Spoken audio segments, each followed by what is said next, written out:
Bonjour à tous et à toutes, j'espère que vous allez bien en cette période de confinement qui est assez compliquée pour tout le monde, qui génère en fait beaucoup d'angoisse. Et je voulais tout simplement vous montrer ce que vous devez désinfecter au quotidien chez vous si vous faites des allées-venues avec l'extérieur ou alors tout simplement désinfecter pour pouvoir être tranquille dans votre espace intérieur et éviter tout contact avec le virus.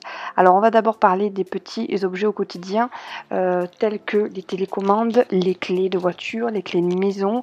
En fait, ce sont des objets que l'on utilise tous les jours. Pareil pour les ordinateurs, vos ordinateurs portables avec les claviers, les tablettes, tout ce qui est manette pour les jeux vidéo. Également, pourquoi pas, tout ce qui est écouteurs et chargeurs, puisque vous les manipulez tous les jours avec vos mains. On branche nos chargeurs dans les prises, etc. On branche nos téléphones.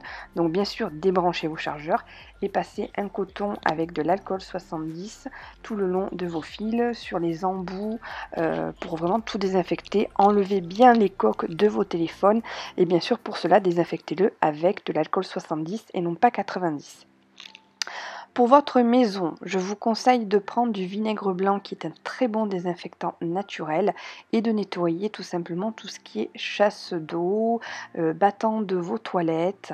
C'est vraiment quelque chose que tous les jours on touche au quotidien. Donc si vous avez aussi des personnes qui sortent et qui ne pensent pas forcément tout le temps à se laver les mains, qui est forcément essentiel, pensez quand même, vous prenez pas de risque. Il vaut mieux en prendre plus de précautions que pas assez. Donc pensez vraiment à désinfecter au quotidien tout cela. Ensuite, on va penser aux robinetteries et sanitaires. Pourquoi? Parce qu'on se lave les mains, mais on ne pense pas qu'on touche ces robinets. On touche les robinets, on les manipule, donc soit vous le faites avec le coude, mais peut-être que le virus peut être aussi sur votre coude. Donc pensez vraiment à nettoyer vos sanitaires, vos robinets, à chaque fois que vous les manipulez, etc. Pareil pour les pousse-mousses, pour vos savonnettes, rincez-les, même après utilisation. Pensez vraiment à tout ce qui est poignée de porte, poignée de fenêtre, donc vos poignées dans la maison, vos poignées à l'extérieur, même sur le portail, etc. Vos poignées de voiture, votre volant de voiture même, le pommeau de vitesse, c'est vraiment important parce qu'on n'y pense pas, mais voilà, on a besoin de notre voiture des fois quand on sort faire des courses et il faut vraiment tout désinfecter. Alors je sais qu'on en arrive à une psychose, mais comme je l'ai dit tout à l'heure, on ne prend pas assez de précautions. Il faut vraiment en arriver à bout et prendre le moins de risques possible. Donc j'essaie de vous montrer un maximum de choses. Donc pareil pour tout ce qui est baies vitrées et fenêtres, voilà, pensez bien à nettoyer les boutons, tout ce que vous touchez en fait pour pouvoir l'ouvrir. Voilà, la fenêtre, la trappe, je ne sais pas comment on appelle ça, la trappe fenêtre. Voilà, là où vous pouvez éventuellement poser vos doigts sur les vitres, sur les contours des portes, des fenêtres. C'est vraiment très important. Pareil pour l'armoire. L'armoire, on a des poignées, on a des fenêtres, donc c'est vraiment important. Pareil pour tout ce qui est boutons de chauffage et également si vous les manipulez dans la journée. Voilà, vous ne savez pas si autour de vous quelqu'un ne l'a pas contracté entre-temps et peut-être qu'il en est porteur. Donc même si vous pensez que vous êtes à l'abri parce que vous êtes entre vous, mais qu'il y a quelqu'un qui est sorti, prenez des précautions. Pareil pour tout ce qui est poignée de réfrigérateur.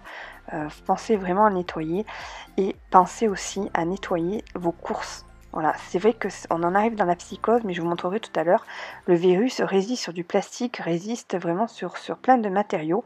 Donc il est vraiment essentiel de laisser vos courses dehors, de laisser vos sacs dehors, de ne pas les rentrer. Et lorsque vous rentrez, essayez de prendre une agent désinfectante ou pareil, du vinaigre blanc et de désinfecter vos paquets avant de les mettre dans votre frigo parce qu'ensuite lorsque vous allez les prendre, vous ne savez pas si au magasin quelqu'un qui a le virus l'a touché ou quoi que ce soit et vous pouvez vous infecter. Pareil pour les fruits. Moi les fruits, ce que je fais, c'est que je les rince avant et même une fois que je les ai épluchés, je me lave les mains après avant de le manger parce que voilà, sur les peaux de banane, sur les peaux de vos clémentines, il peut y avoir aussi le virus, quoi. Voilà, pensez également à tout ce qui est interrupteur de maison, interrupteur de vos lampes. Voilà, ce sont vraiment des choses qu'on utilise. Pareil pour les casques. Pensez au maximum de choses, voilà, tout ce que vous touchez au quotidien. Ensuite, vous pouvez aussi, pourquoi pas nettoyer vos plaids, nettoyer vos coussins, vos thés d'oreiller, vous les lavez régulièrement, hein, parce que si vous mettez le virus en fait dans vos draps ou quoi que ce soit, ben, ça peut se contracter. Alors le virus dure 3 heures dans l'air, 4 heures sur du cuivre, 24 heures sur du carton, 2 à 3 jours sur du plastique et 2 à 3 jours sur de l'acier inoxydable. C'est pour ça que je vous disais qu'il est important vraiment de tout désinfecter dès que vous sortez et que vous rentrez si vous les avez touchés. Voilà.